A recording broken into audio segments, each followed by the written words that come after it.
ivanjiri ntagatifu uko yanditswe na Luka.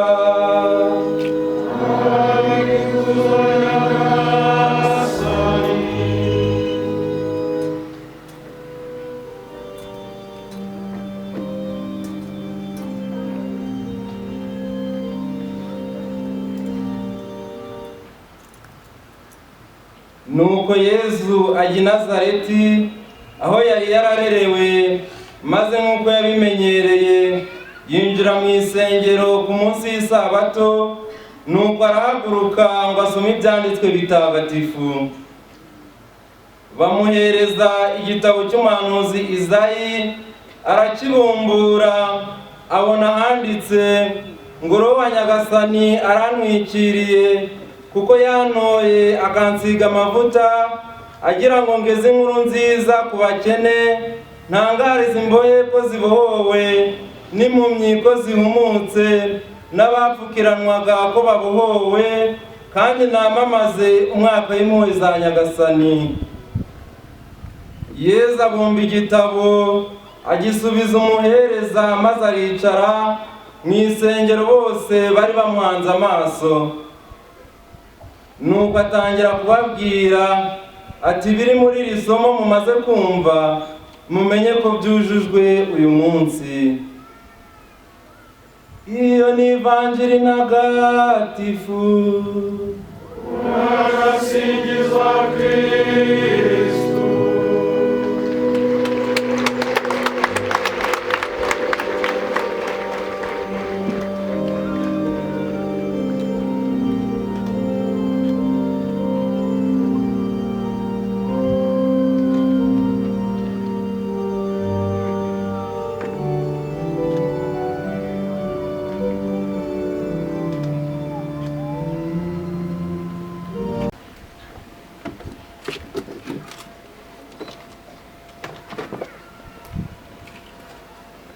Basaserdoti, bihayimana, bakristo bavandimwe, inshuti za paruwasi ya Muramba, nawe mwese mwaturutse imihanda yose muje kwifatanya na paruwasi ya Muramba muri iyo bihe, maje kuramutsa mwese kandi bifuriza ibihe nziza. Kristo Yesu akuzwe.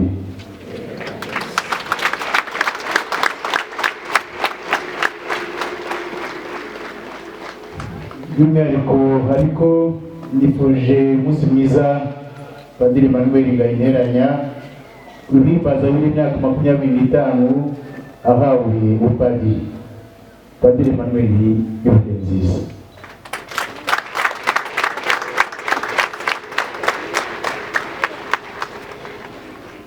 Bubaye ubugira kane ihembe rivugirizwa muri paruwasi itangaza umwaka mutagatifu wa Yubile. Ijambo Yubile rikomoka ku ijambo ry'ikilatini jubilare, risobanura kwishima, naryo rikava kuri ijambo ry'Igiheburayi yobel, rivuga akarumbeti gakozwe mu ihembe ry'ihene. Iryo hembe ryakoreshwaga mu kumenyesha umwaka wa Yubile. Nk'uko tubimenyereye, guhimbaza Yubile cyangwa se isabukuru y'imyaka runaka ni ibyishimo bitagira uko bisa.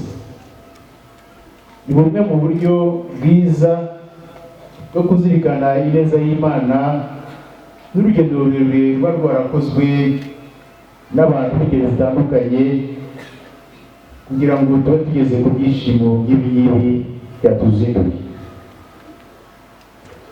Ubusanzwe umuntu ugejeje ku myaka 100 tuvuga ko ari umuntu Imana yahaye umugisha wo kurama. Aba ari umuntu abandi batangarira bakamwegera kugira ngo abanure ashingiye ku byo aba yarabonye. Aba ari umuntu w'inararibonye ubitse byinshi. Mu Gifaransa ni umuntu bamwita une bibliothèque ambulante, aba ari inzu ndangamateka. Uyu munsi rero muri paruwasi yacu ya Muramba yanabanje kwitwa misiyoni ya Muramba,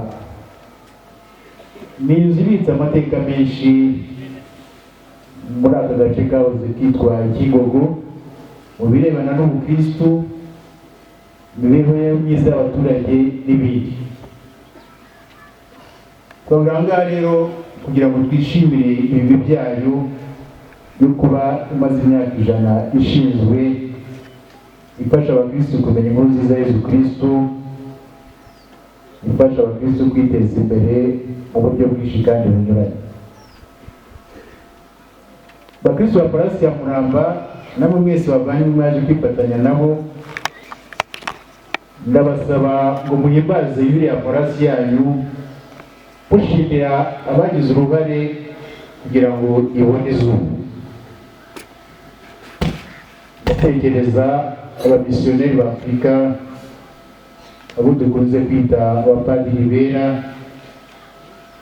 barambagije iki kibaya cyiza gikikijwe n'imisozi ya Muramba, bakashinga misiyoni ya Muramba yaje kwibuka paruwasi ya Muramba nk'uko nabivugaga mu kanya.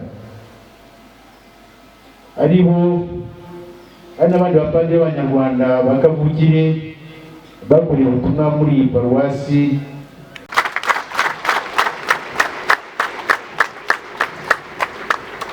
Aha ndatekereza cyane cyane umukurambere wacu Nyirukira Musenyeri Aloys Bigirumwami, wabaye padiri mukuru wa misiyoni ya Muramba mu gihe cy'imyaka 18. Hari byinshi yakoze muri iyi paruwasi akiri padiri mukuru wayo kumwibukiraho, ariko n'ibindi yakoze ababereye umwepiskopi wa diyoseze yacu ya Nyundo. Dushimire abihaye Imana bafasha ubutumwa baje kuganira padiri nyongezabutumwa muri paruwasi ya Muramba, cyane cyane mu birebana n'uburezi bw'abana bacu n'iterambere ry'abaturage n'ibindi byose bifasha kugira ngo imibereho ibe myiza kurushaho. Dushimire kandi abakateshisite n'abandi bakristo b'ingeri zinyuranye bakomeje kwitangira uwo murimo wa kiliziya mu butumwa butandukanye kuva iyi paruwasi yatangira kugeza n'uyu munsi. Abayibatirijwemo cyangwa se mukarerwamo n'andi masakaramentu anyuranye, namwe uyu munsi mukuru n'ubanyu mwese mugire ibihe byiza.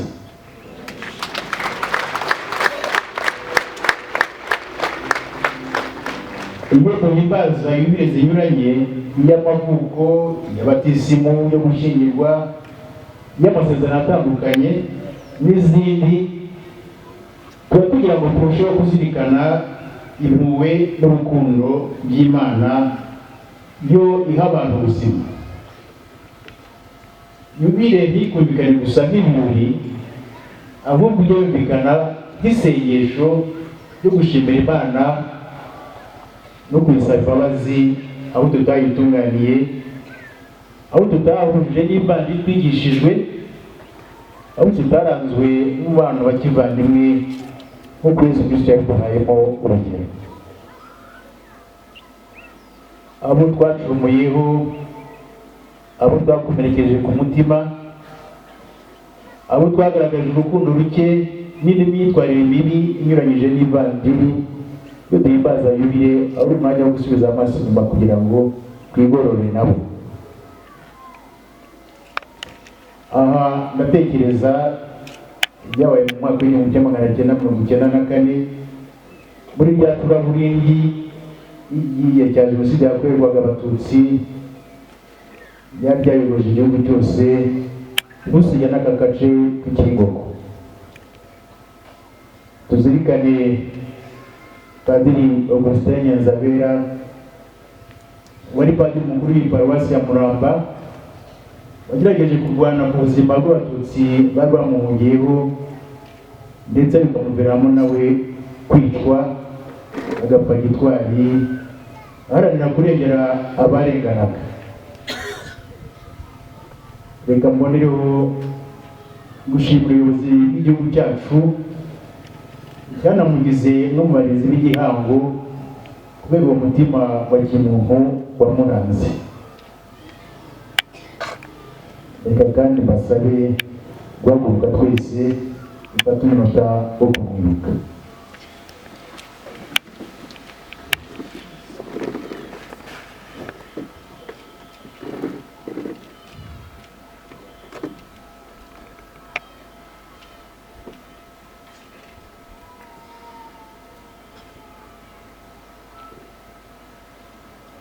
Murakoze.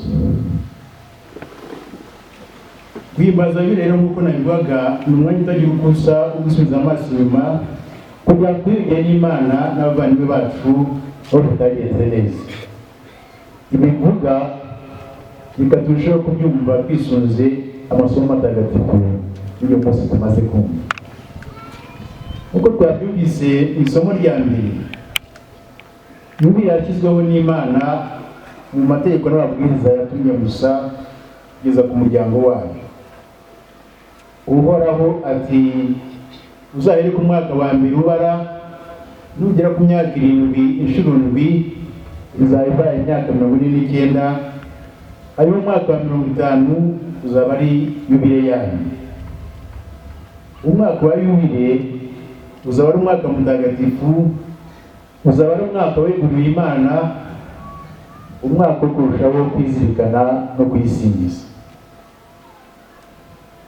Mu migirire yabo haravuga abantu bagira igihe bakarangazwa n'ibintu by'isi bagatera Imana umugongo bakayibagirwa. Umwaka w'Yubile rero aba ari igihe gitagatifu cyo kugarukira Imana no kwiyunga nayo. Muri uwo mwaka wose wa Yubile Abayisiraheli bibutswaga ko ubutaka ari ubw'Imana, ko isi ari iy'Imana, ko kubera iyo mpamvu kugundira ubutaka, ubwiharira, kunyaga abandi byabaga ari icyaha gikorera Imana ubwayo. Bivuga ko ubutaka n'imitungo yindi bigomba gusoranganwa kuri bose. Icyo Bibiliya yibutsaga. Uko twabyumvise no mu Ivanjili twatangarijwe, Umukiza wari warahanuwe n'umuhanuzi Isayasi yaje kubohora abakene, abapfukiranwaga, abatereranywe. Uwo Mukiza ni Yesu Kristo. Kimwe na Yesu rero, Kiliziya igomba gukomeza ubutumwa bwo kubohora kugira ngo igeze abantu bose ku bwiyunge, ubutabera n'amahoro. Igihe cya Yubile rero iyo ari yo yose, igihe cyo kwisubiraho, igihe cyo kubabarira no gusaba imbabazi, igihe cyo kwiyunga n'Imana, ariko cyane cyane kwiyunga n'abavandimwe bacu. Yubile ni igihe cyo kwivugura kuri roho ndetse no ku mubiri, birumvikana kuko roho n'umubiri birajyana. Niyo mpamvu kenshi mu gihe cya Yubile abantu hari ibyo bavugurura mu nyubako zabo, mu bikorwa by'iterambere, maze Yubile igasiga isura nziza nshya ahantu cyangwa se ku muntu. Yubile rero igihe cyo gutangira ubuzima bushya, haba umuntu ku giti cye ndetse no kuri paruwasi yose. Nyagasani agira ati muri uwo mwaka buri muntu azasange umuryango we, azasubire mu isambu ye, asubire ku ivuko mu muryango, kugira ngo umuryango wongere usubirane uburyo bumwe. Umwaka wa Yubile uzaba ari umwaka wo guca akarengane n'ubuhemu. Abavandimwe bacitse mu muryango bongere bakirwe mu muryango. Uzaba ari umwaka w'ubutabera n'amahoro. Abavandimwe bahemutiranye basabana imbabazi biyunge, umuryango wongere usugire usagane. Kugarukira Imana no kwiyunga nayo nk'uko byumvikana bijyana no kwiyunga n'abandi. Wa muryango w'Imana iyo witandukanyije nayo urasenyuka, ubumwe bwawo n'ubuvandimwe bw'abawugize bugahungabana. Yubile rero igihe cyo gusubiranya wa muryango waremwe n'Imana ugatatanywa n'icyaha. Nyagasani akomeza agira ati, muzubahiriza amategeko yanjye, ibyo bizatuma mugira amahoro mu gihugu cyanyu. Iyo twemeye kuyoborwa n'Imana mu nzira zayo, tuba umuryango wunze ubumwe, amahoro n'ineza bigasagamba, bikaduha kuvuza impundu z'ibyishimo cyane cyane muri Yubile.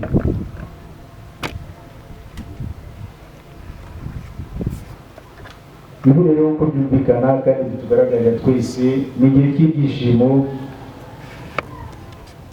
kuko nyine ari igihe cy'ubusabane, twunze ubumwe nk'abavandimwe.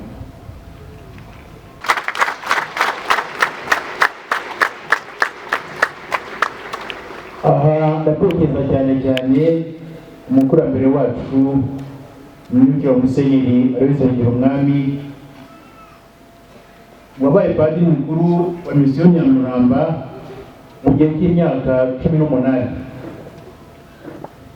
Hari byinshi yakoze muri iyi paruwasi akiri padiri mukuru wayo kumwibukiraho, ariko n'ibindi yakoze ababereye umwepiskopi wa diyoseze yacu ya Nyundo. Dushimire abihaye Imana, abafasha b'ubutumwa baje kuganira padiri iyogezabutumwa muri paruwasi ya Muramba, cyane cyane mu birebana n'uburezi bw'abana bacu n'iterambere ry'abaturage n'ibindi byose bifasha kugira ngo imibereho ibe myiza kurushaho. Dushimire kandi abakateshisite n'abandi bakristo b'ingeri zinyuranye bakomeje kwitangira uwo murimo wa Kiliziya mu butumwa butandukanye kuva iyi paruwasi yatangira kugeza n'uyu munsi. Abayibatirijwemo cyangwa se mukarerwamo n'andi masakaramentu anyuranye, namwe uyu munsi mukuru n'uwanyu, mwese mugire Yubile nziza.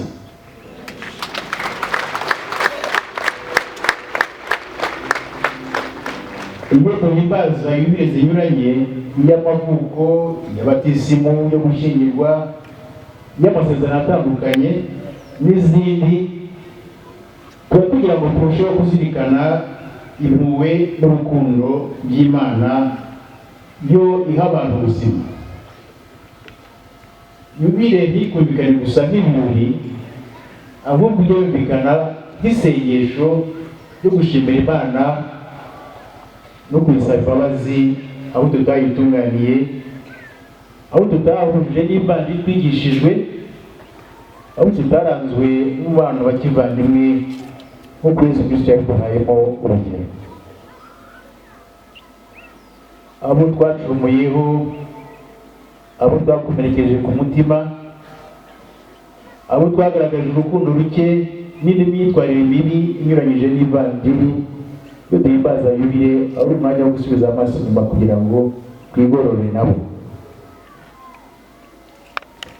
Aha ndatekereza ibyabaye mu mwaka w'1994 muri rya turaburindi igihe cya Jenoside yakorerwaga Abatutsi, byari byayogoje igihugu cyose, ntusige n'aka gace k'Ikingoko.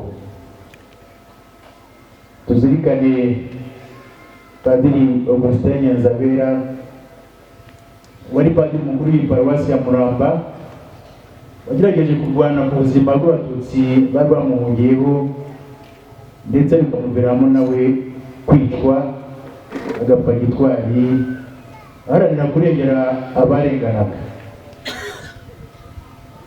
Reka mbonereho gushimira ubuyobozi bw'igihugu cyacu cyanamugize n'umubarinzi w'igihango kubera uwo mutima wa kimuntu wamuranze. Reka kandi basabe guhaguruka twese dufate umunota wo kumwibuka.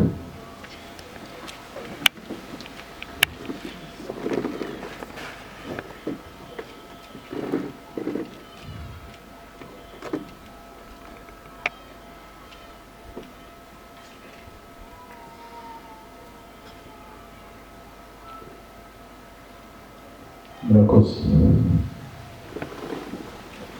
Kwimbaza rero nk'uko nabivugaga ni umwanya utagira uko usa wo gusubiza amaso inyuma kugira ngo twiyunge n'Imana n'abavandimwe bacu aho tutagenze neza. Ibi bivuga reka turusheho kubyumva twisunze amasomo matagatifu y'uyu munsi tumaze kumva. Uko twabyumvise mu isomo rya mbere, Bibiliya yashyizweho n'Imana mu mategeko n'amabwiriza yatumye gusa kugeza ku muryango wayo. Uhoraho ati uzahere ku mwaka wa mbere ubara, nugera ku myaka 7 inshuro 7 izaba ibaye imyaka 49, hanyuma umwaka wa 50 uzaba ari yubile yanyu.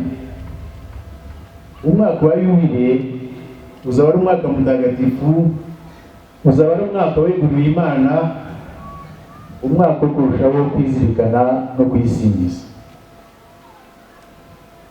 Mu migirire yabo haravuga abantu bagira igihe bakarangazwa n'ibintu by'isi bagatera Imana umugongo bakayibagirwa.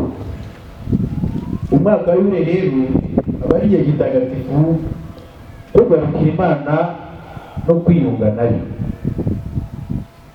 Muri uwo mwaka wose wa Bibiliya Abayisiraheli bibutswaga ko ubutaka ari ubw'Imana, ko isi ari iy'Imana, ko kubera iyo mpamvu kugundira ubutaka, ubwiharira, kunyaga abandi byabaga ari icyaha gikorera Imana ubwayo.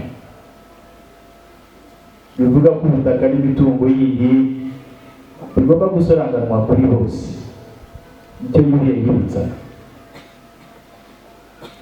Uko twabyumvise no mu Ivanjili twatangarijwe, Umukiza wari warahanuwe n'umuhanuzi Isayasi yaje kubohora abakene, abapfukiranwaga, abatereranywe. Uwo Mukiza ni Yesu Kristo. Kimwe na Yesu rero, Kiliziya igomba gukomeza ubutumwa bwo kubohora kugira ngo igeze abantu bose ku bwiyunge, ubutabera n'amahoro. Igihe cya Bibiliya rero iyo ari yo yose ni igihe cyo kwisubiraho, igihe cyo kubabarira no gusaba imbabazi, igihe cyo kwiyunga n'Imana, ariko cyane cyane kwiyunga n'abavandimwe bacu. Bibiliya ni igihe cyo kwivugura kuri roho ndetse no ku mubiri, birumvikana kuko roho n'umubiri birajyana. Niyo mpamvu kenshi mu gihe cya Bibiliya abantu hari ibyo bavugurura mu nyubako zabo, mu bikorwa by'iterambere, maze Bibiliya igasiga isura nziza nshya ahantu cyangwa se ku muntu. Bibiliya rero igihe cyo gutangira ubuzima bushya, haba umuntu ku giti cye ndetse no kuri paruwasi yose. Nyagasani agira ati muri uwo mwaka buri muntu azasange umuryango we, azasubire mu isambu ye, asubire ku ivuko mu muryango kugira ngo umuryango wongere usubirane uburyo bumwe. Umwaka wa Yubile uzaba ari umwaka wo guca akarengane n'ubuhemu. Abavandimwe n'abacitse mu muryango bongere bakirwe mu muryango. Uzaba ari umwaka w'ubutabera n'amahoro. Abavandimwe bahemutiranye basabana imbabazi biyunge, umuryango wongere usugire usagame. Kugarukira Imana no kwiyunga nayo nk'uko byumvikana bijyana no kwiyunga n'abandi. Wa muryango w'Imana iyo witandukanyije nayo urasenyuka, ubumwe bwawo n'ubuvandimwe bw'abawugize bugahungabana. Yubile rero igihe cyo gusubiranya wa muryango waremwe n'Imana ugatatanywa n'icyaha. Nyagasani akomeza agira ati, muzubahiriza amategeko yanjye, ibyo bizatuma mugira amahoro mu gihugu cyanyu. Iyo twemeye kuyoborwa n'Imana mu nzira zayo, tuba umuryango wunze ubumwe, amahoro n'ineza bigasagamba, bikaduha kuvuza impundu z'ibyishimo cyane cyane muri Yubile.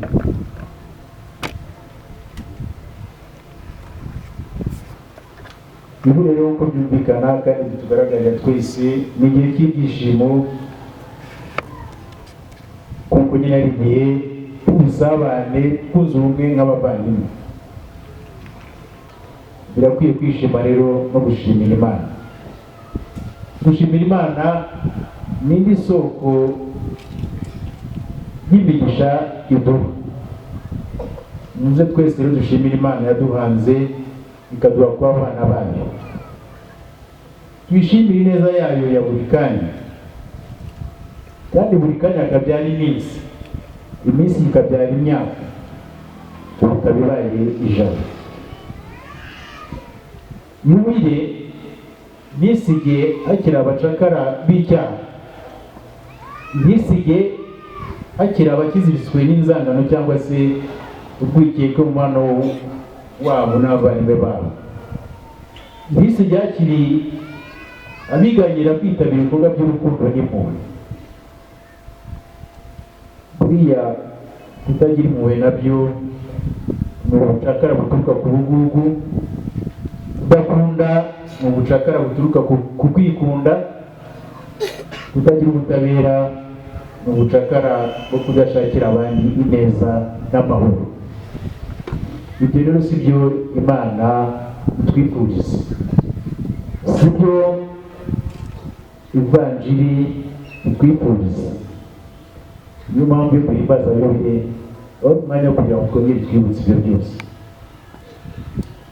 Bakristo bavandimwe, ubwo rero twumvise akarumbeti ko guhimbaza Yubile y'imyaka 100 Paruwasi yacu ya Murambi imaze ishinzwe, nk'uko nageze kwivuga haruguru, dushimire Imana ko yafashije abantu benshi kubohoka kugira ngo barusheho kuba abahamya ba Yesu Kristo.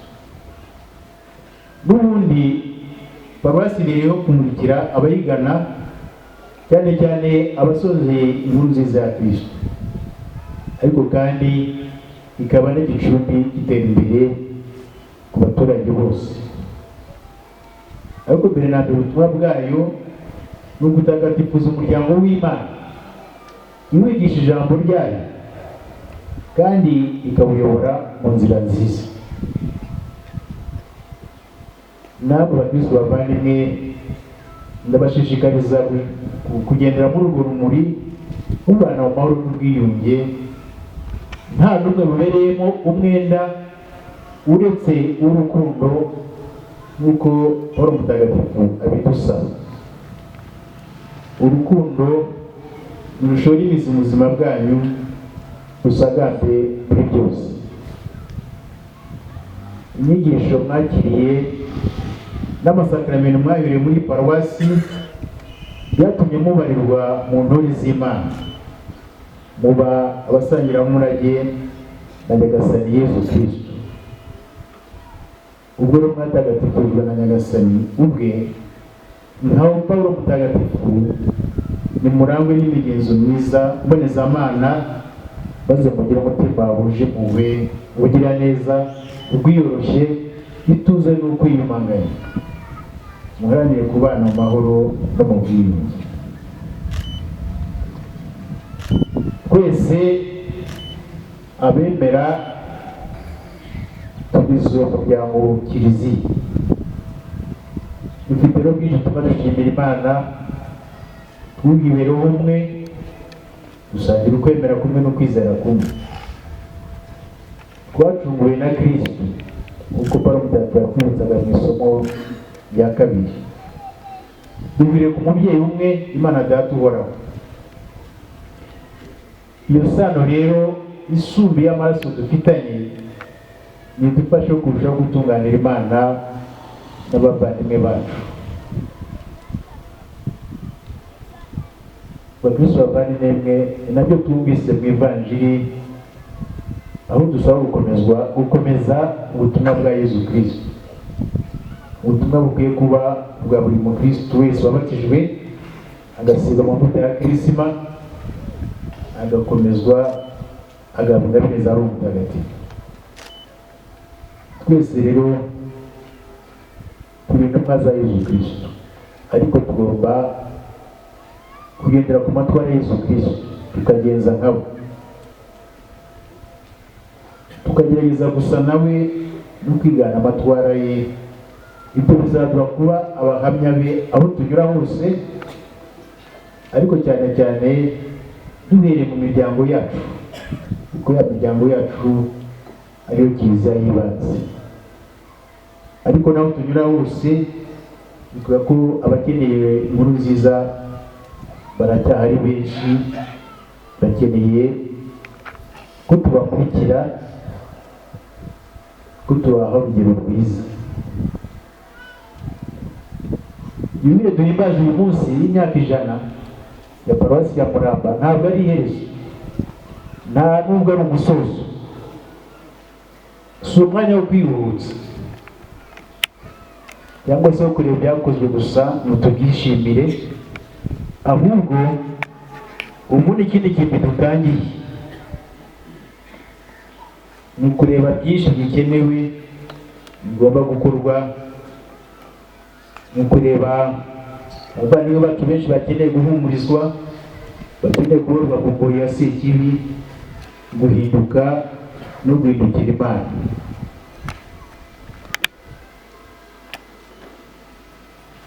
Bakristo bavandimwe rero, ingabire y'ukwemera paruwasi ya Muramba yatuzaniye ikaba ibaye 100, tuyirinde, turinde uko kwemera twagiye kuhererekanwa muri imyaka yose uko ari 100, kukarindwa, kukamamazwa. Uko kwemera ni kumva twashyikirijwe ko mutefite ku nshingano zanyu, ntabwo twazabona kiliziya nziza y'ejo hazaza, ntabwo twazabona igihugu cyiza y'ejo hazaza. Ibyangiza ukwemera, ibivangira ukwemera kwacu muri iki gihe byabaye byinshi.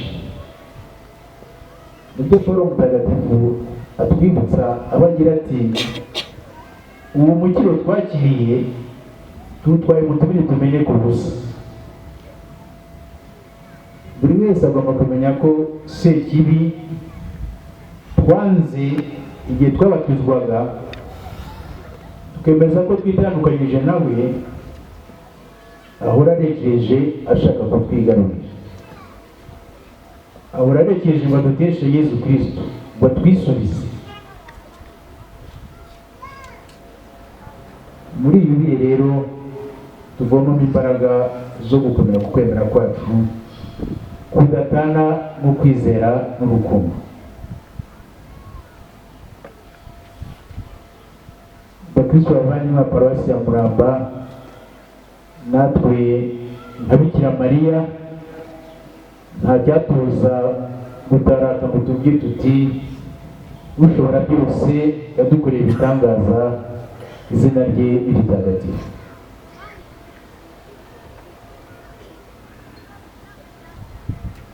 Ndagira ngo rero dukomeze dushimire Imana yubile iduhaye, dushimire Padiri Emmanuel Ngahinteranya yimbaza bibiri imyaka 25, dushimire Imana yamufashije muri iyi myaka, kandi tumwifurize n'izindi bihe zizaza imbere.